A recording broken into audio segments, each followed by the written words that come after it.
Olá galera, tudo bem com vocês? O canal Se Ensinando Biologia, trazendo mais uma aula para vocês.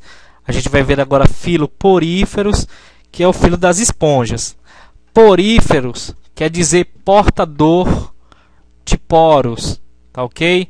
Isso porque as esponjas, elas são animais filtradores, elas possuem vários canais que atravessam a parede externa até o meio interno dessa esponja, e esses canais são pequenos poros. Então esse animal é portador de poros, é daí que vem o nome poríferos. São cerca de 7.000 espécies de esponjas existentes ao longo do nosso planeta, e dessas 7.000, 160 espécies são de água doce. São animais sésseis, ou seja, fixos ao substrato e não possuem meios de se locomover. A organização das esponjas é a nível celular, não possuem nem boca nem sistema digestório, logo a digestão das partículas é intracelular, não é? Ocorre dentro da célula. Vamos conhecer agora como está organizado o corpo das esponjas, não é? São 3 camadas, tá? Pinacoderme, mesoílo e coanoderme. A pinacoderme é a camada que reveste externamente as esponjas. As células responsáveis pela pinacoderme são os pinacócitos, são células achatadas. Ao longo da pinacoderme há inúmeras perfurações que formam canais desde o meio externo até o meio interno da esponja. Esses canais são os poros, não é? E são delimitados por células chamadas porócitos. Eu vou mostrar num outro slide esse detalhe. O mesoílo, né, nessa região mais central, é formado por células ameboides. Dentre elas, eu posso citar uma de grande importância, que são os arqueócitos, que são células totipotentes. Tá? Arqueócitos, células totipotentes, que são aquelas capazes de se diferenciar em qualquer outra célula. Aqui também, não é? Essas células ameboides, elas estão mergulhadas numa matriz extracelular, e nessa matriz extracelular existem outras células ameboides que secretam fibrilas de colágeno, que vai fazer parte do esqueleto orgânico da esponja. E existe, por exemplo, células chamadas esclerócitos que vão produzir o esqueleto inorgânico, né, que vão secretar calcário ou sílica para a produção das espículas, que faz parte do esqueleto inorgânico da esponja. Aí, esse misto que há entre fibrilas de colágeno e espículas de calcário ou sílica é que vai fazer com que a esponja seja mais rígida ou não, tá ok? Outra coisa, os poros, né, que recebem água são ósteos inalantes, enquanto que o grande ósteo que exala, né, que coloca para fora a água do interior da esponja é o ósculo, tá ok?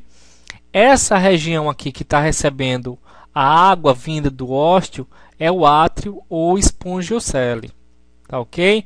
Na região interna, aqui, existe uma camada cheia de células especiais. Essas células elas possuem um colarinho e flagelos. Essas células são os coanócitos e formam a terceira camada, que é a que falta explicar, que é a coanoderme. Os coanócitos, com o batimento dos seus flagelos, cria, tá? Aliás, é através desse batimento dos flagelos que há o fluxo de água, tá ok? Então, esse fluxo de água de fora para dentro da esponja é formado pelo batimento dos flagelos dos coanócitos, tá ok? Eles também podem controlar, por exemplo, que eles podem fazer com que o fluxo seja contrário, ao invés de estar entrando, ele voltar, caso precise desentupir esses poros. Bom, Mais um detalhe aqui para vocês, né? A mesma imagem, mas a gente vai fazer uma ampliação aqui.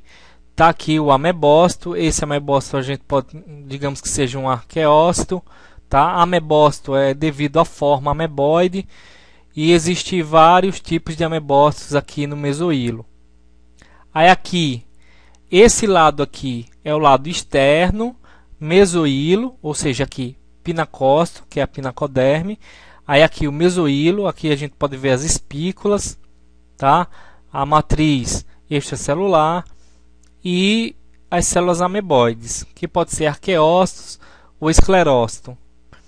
Aí aqui as células flageladas, não é? Com o colarinho aqui, que são os coanócitos. Eles é que fazem com que exista o fluxo d'água para dentro da esponja, tá ok?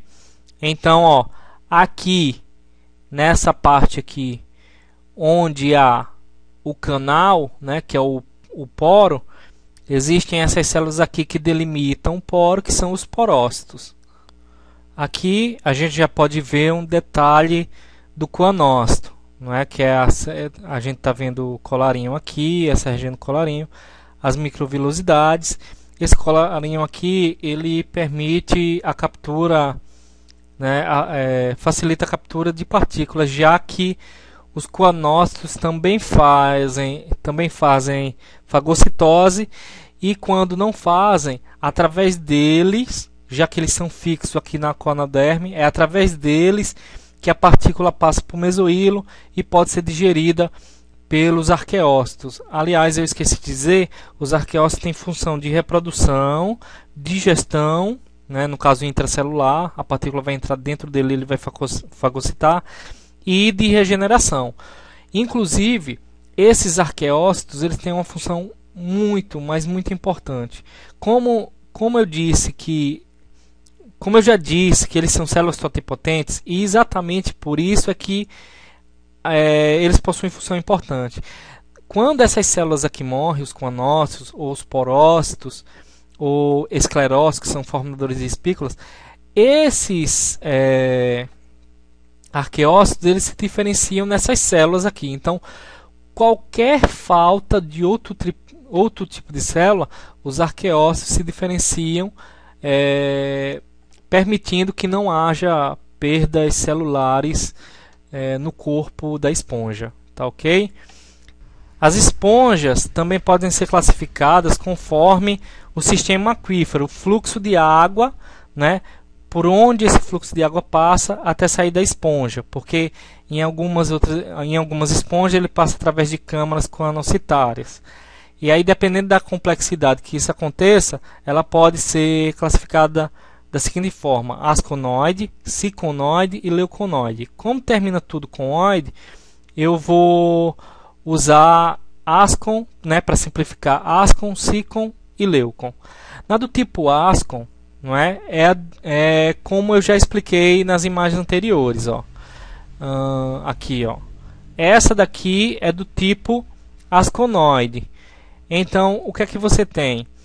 Você tem o porócito, não é? Aliás, o ósteo inalante. Então, a água adentra a esponja através dos ósteos inalantes, chega no átrio e é expulsa através do ósculo. Na ciconoide, ela adentra através do ósteo inalante, passa para uma câmara coanocitária através das prosópilas, uma abertura, não é? Que é o próprio poro. A gente vai ver aqui em detalhe, ó. Aqui está o canal inalante. Aí é esses poros aqui que é a abertura para essa região aqui, que é a câmara coanocitária. Essas aberturas aqui são as prosópilas. Então a água adentra através das prosópilas, sai através da apópila e sai aqui da região interna, né, do átrio da esponja, através de um ósculo também, assim como a asconoide. Aliás, todas elas vão sair através de ósculos, que podem ser um só ou vários, tá ok? Aqui só está demonstrando como se fosse um único ósculo, mas pode ser vários. Aqui na asconoide ele sai, como ela é a mais simples, a água adentra e sai por um único ósculo, mas a partir da sinconoide e leuconoide pode ter mais de um ósculo. Então, na leuconoide, perceba que ela é um pouco mais complexa. Aliás, asconoide é mais simples, sinconoide já é intermediário e leuconoide é mais complexa. É por isso que é muito comum os exemplos, né, iniciarem com o tipo asconoide. E aí pode haver uma confusão achando que a maioria, né, das esponjas seja do tipo asconoide. Mas na verdade 95% das esponjas existentes são do tipo leuconoide. Tá? Na leuconoide a água adentra através de poros inalantes e sai através de poros exalantes, né, que pode ser exalante para esse tipo de câmara aqui, mas é inalante para esse tipo aqui, ó, porque ele está recebendo a água. E aí, através dessas diversas câmaras, vai jogando para um ósculo e aí essa água ela sai da esponja, tá ok? Lembrando que elas são animais filtradores, né? A água passa aqui e com as bactérias que existem no mar, entre outras partículas e outros seres vivos, protozoários, etc. E aí esses seres servem de alimento para as esponjas e a água continua o seu fluxo, tá ok? As esponjas reproduzem-se assexuadamente e sexuadamente. A reprodução assexuada pode ser por brotamento, regeneração e gêmula. No brotamento, a esponja adulta pode dar origem a um pequeno broto. Esse broto se destaca ao cair no substrato, não é? Ela cresce e dá origem a uma nova esponja adulta. Na regeneração, devido à capacidade dos arqueócitos se diferenciarem por serem células totipotentes, então na fragmentação de uma esponja, essas partes fragmentadas podem se regenerar devido ao fator dos arqueócitos serem células totipotentes. No caso de gêmula, seria quando num processo de dessecamento ou quando a situação é desfavorável ao crescimento da esponja, então há a produção de gêmulas, que seriam estruturas formadas de fibrilas de colágeno e espículas. E dentro dessa estrutura estariam arqueócitos. Então o que acontece? A gêmula só vai ocorrer em esponjas que sejam de ambientes de água doce, porque em ambientes de água marinho a gente não vai ter dissecação, não é? Então no ambiente de água doce, o rio lá, ele pode secar e aí a gêmula vai proteger os arqueócitos que estão ali em cima. Quando esse rio estiver cheio de novo, essa gêmula ela se rompe e os arqueócitos originam uma nova esponja que crescerá e se tornará adulta.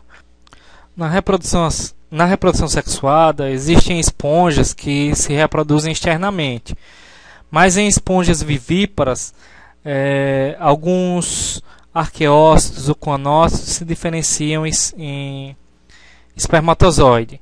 E aí o que acontece? Esse espermatozoide viaja até a esponja fêmea e lá é capturado pelos coanócitos que o levam até o óvulo.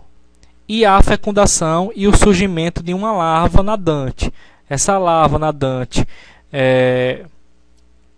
nada até um substrato e até então pode nadar até uma certa distância das esponjas progenitoras. Isso favorece a maior a amplitude, geográfica das esponjas. E aí, ao se fixar no substrato, dá origem a uma esponja jovem que posteriormente se tornará uma esponja adulta.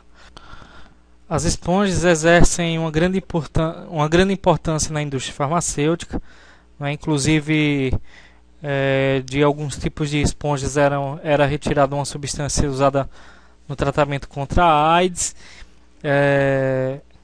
Existe também o uso, hoje não mais devido à produção de esponjas sintéticas, mas até algum tempo atrás, e ainda pode-se ver algum pouco uso delas, como esponjas para banho ou para lavar louça também. Além de que no ambiente, né, em que elas se encontram, serve como esconderijo para os pequenos animais aquáticos. Então as esponjas são realmente muito importantes. Tá ok? Então é só isso, gente. Comentem o vídeo, eu preciso disso, preciso do feedback, saber como é que está indo as minhas aulas, se é de falsa compreensão, o que eu poderia fazer para melhorá-las. Então é isso, um grande abraço e até a próxima.